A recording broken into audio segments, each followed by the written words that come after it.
What's up, DIY Dad? Today I'm going to show you how to change a simple outdoor indoor light fixture. This is an outdoor one. This would be the same process for an indoor one.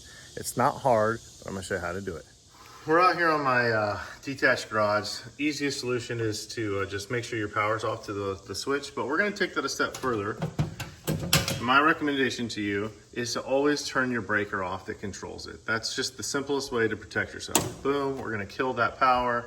No problem. Now we know we're safe to work on that one. Now, I also want to be clear.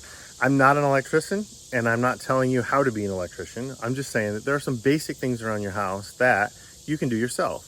If your specific area requires a certified electrician to do things like this, then by all means hire one. I'm not suggesting you shouldn't. I'm just showing you how you can do things yourself. Okay, I've already removed the two bolts that hold this light on. There's one you can see on the side, and I'm going to let it dangle a bit because this is the light I'm removing. And all electricity, all 110 electricity is basically the same. It's pretty simple. People get scared for it for good reason. You should be cautious. You have a common, which is always your copper wire. Your white wire is going to be your ground, and your black wire is your hot. Now, that's how it should be. You can always test that. I'll link below an electrical tester. You can get them on Amazon for like 10 bucks. And you can have your power on, and you can test things to see which one's hot, which one's not hot. I have several of them. I just don't have one with me right now. I know this one's hot, but 99 times out of 100, unless someone used some crazy wiring, you've got hot, ground, common. All right, that's how we're going to start. So we're going to disconnect these three because we're going to switch out the light. All right, now I just took these caps off. I want to show you this one. So to remove these caps, you just unscrewed them. And you'll see on the inside of this guy, they have a screw fitting on the end. That's what secures them together.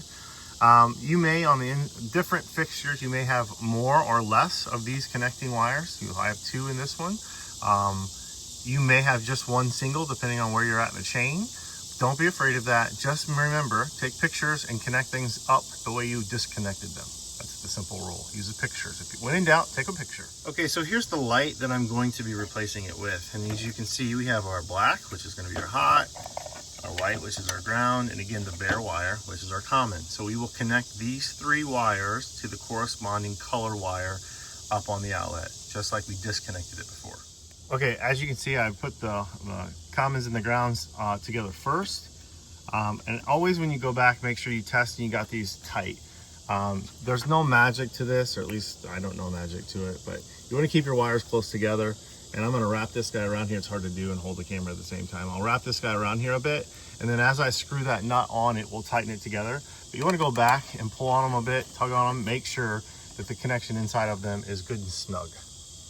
So again, this is a little bit hard to do one-handed here, but you're going to want to snug these wires up in there because this, your electrical box is where you want those wires to reside. So we're going to push them all up in tight, and the box is a little round thing that you're seeing there. And then this is going to go back on and cover, and we will put the bolts back on this guy on each side to secure it up.